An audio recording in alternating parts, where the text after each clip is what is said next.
Okay. Um, I had a privilege a few years ago, I don't know, 6 or 7 years ago, to actually being part of hiring my whole history department. I became, by default, the head of the department. We had a couple of retirees and three. And so during the time, I wanted to make a change in the direction that we were moving for history, from more to more individualized, personalized learning. And so this year for my grant proposal, I decided that one of the things I wanted to do was give students an option on being able to create history, to make it. And we're going to discuss the hurdles in just a second. There was a lot of complications from the get-go of this, but it ultimately ended up very good and something we're going to proceed with. All right. The first hurdle is that the very first printer that was sent to me from Amazon was defective. We didn't, for some reason, our grant money came late to the school, and I got my first printer around the end of November. We hooked it up, started printing with it. It printed the sample, and then that was it. It was just, so I was like, I don't know. We called the tech support. The tech support guy said, well, your Z motor is bad. Return it to the vendor. I'm like, well, that's nice. We got all kinds of time. So the return process, long story short here, my students began to work on the museum by December. December being right before Christmas break. Okay.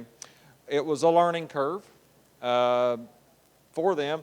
There was a learning process for making the artifacts, being able to take, to actually construct code, to develop some code.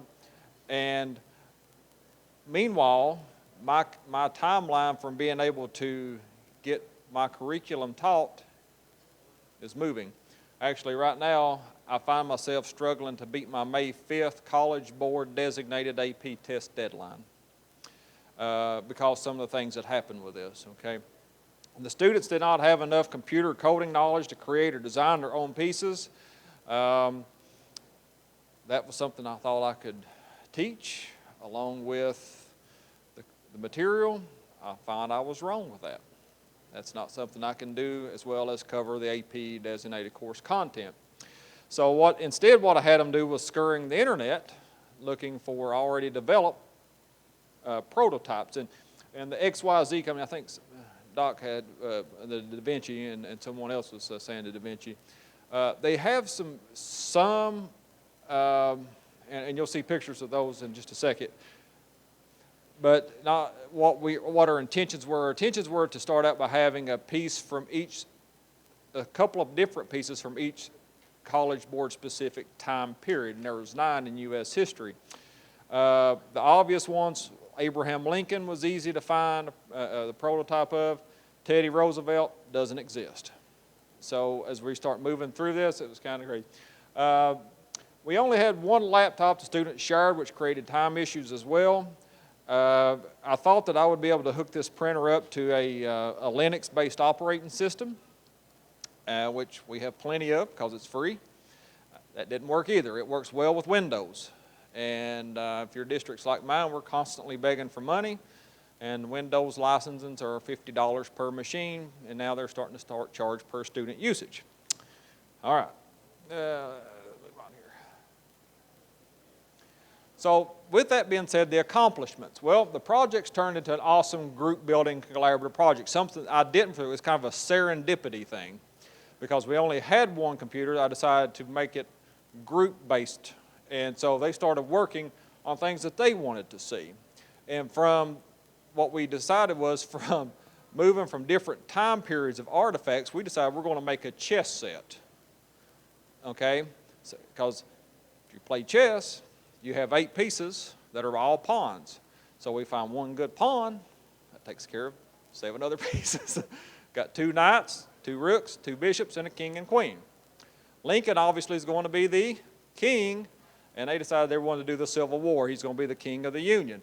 Now, the counterpart to that on the Confederacy side of the Jefferson-Davis, it doesn't exist. So we're trying to go back and figure out what to do with that. But anyway, Students gained a better understanding of the technical works that go into computer programming and development of objects.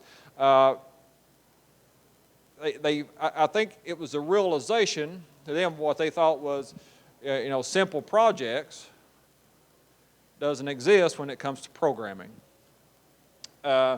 Students, the pieces that did, it came to life, and the biggest thing for me was that they had fun with it. Helped students associate people and events in correct time periods and had pride in their work and printed one to keep each piece. I actually brought some pieces here, but for the sake of time, I ain't going to be able to do that. But I noticed this too. This was what was cool. Before, everybody kind of avoids my room as it's the dreaded history room. But when they could hear that printer, and then it spread. I would see heads poking in my door. Oh, come on in, guys, have a look. It created a swarm of students wanting to, how do we get parts? Well, you got to take the AP class. Then they would say, I don't know about that, but and I got, they had memories. I found myself being talked about quite frequently on Twitter and Facebook. In a good way, that's a change. With these pictures of some of the people let's see. Here was Honest Abe. That was the first chess piece that came out. We had to scale him down. We took a chessboard, what we did, and measured the pieces like 1.5 by 1.5. And so with some of those pieces, that becomes quite a challenge because they're designed to be bigger. As you're going to see one of my cannons here, it's going to come up the cannon. They decided it was going to be the rook of the chess piece. But if you could, I don't know if you guys could tell back there, but there's layers built. So the printer builds in layers. And it's actually a lot more detailed than what the picture shows. You can actually see the kind of the goatee mustache kind of thing on Lincoln here. The mini balls are going to be for the Union side as well as these are going to be the pawns. See, there's 8 of them. And it did all 8. That was another challenge, is trying to get for them to figure out how to do just not one mini ball, because the printer's capability was actually able to do more than this, but to space them on the software to where, because it builds level by level, so it would do a level here and it would zip back.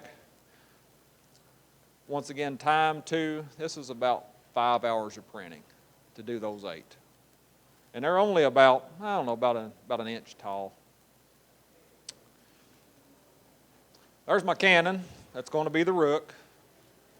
And as you can see here, this is one of the problems we figured out too, is because of the sizing of 1.5 by 1.5. This wheel should have, the axle should be able to pop through there, but where we reduced it to 1.5 by 1.5, it didn't do so well, and we ended up having to take a knife to scrape some edges off, and we had it glued on there and it popped off before I could get the picture taken. So, where students, where do they want to go? They decided they want to take the current pieces, design the playable chess artifacts. We're halfway finished. We're going to do the Confederacy in red. They want to do purple and red. I don't know why. Instead of black and white, but it's their project, so that's what we'll do. Any questions? All right, I had 58 seconds to go.